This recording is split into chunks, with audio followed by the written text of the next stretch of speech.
அஸ்ஸலாமு அலைக்கும் வரஹ்மத்துல்லாஹி வபரகாத்துஹு. ஹஜ்ஜுடைய சீசன் கொஞ்சம் கொஞ்சமா ஸ்டார்ட் ஆக போகுது.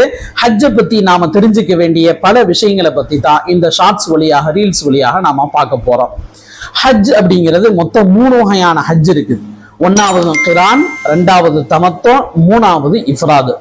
கிரான் அப்படின்னா உம்ராவுக்காக நாம இஹ்ராம் கட்டுறோம் இல்லையா, அதே இஹ்ராம்லயே ஹஜ்ஜையும் முடிக்கிறதுக்கு பேர் தான் கிரான் அப்படின்னு சொல்லி சொல்லுவோம்.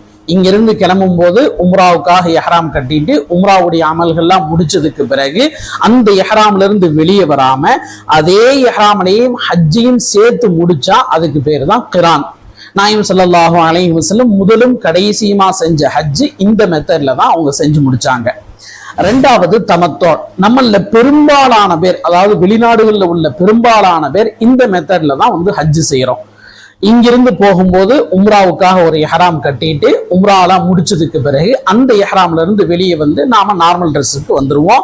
ஹஜ்ஜுடைய நாள் எப்போ ஸ்டார்ட் ஆகுதோ அப்ப ஹஜ்ஜுக்குன்னு தனியா ஒரு இஹ்ராம் கட்டுவோம். அதாவது உம்ராவுக்கு தனி இஹ்ராம், ஹஜ்ஜுக்கு தனி இஹ்ராம், ஒரே சஃபர்ல. இதுக்கு பேர் தமத்தோ அப்படின்னு சொல்லுவோம். மூணாவது இஃப்ராது. இது யாருக்கு செட் ஆகும் அப்படின்னா மக்காவை பூர்வீகமா கொண்டு அங்கே இருக்கிற லோக்கல் பீப்புளுக்கு இது செட் ஆகும்.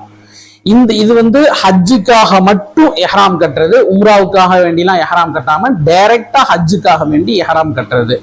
இந்த மெத்தட்ல தான் அபூபக்கர் சித்திக் ரலியல்லாஹு அன்ஹு, உமர் ரலியல்லாஹு அன்ஹு அவங்களுடைய தங்களுடைய வாழ்நாள் முழுக்க செஞ்ச ஹஜ்ஜுனா இந்த இஃப்ராத் அப்படிங்கிற இந்த மெத்தட்ல தான் அவங்க ஹஜ் செஞ்சிருக்காங்க. இப்படி மொத்தம் ஹஜ் அப்படிங்கிறது 3 வகையான ஹஜ்ஜுகள் இருக்கு.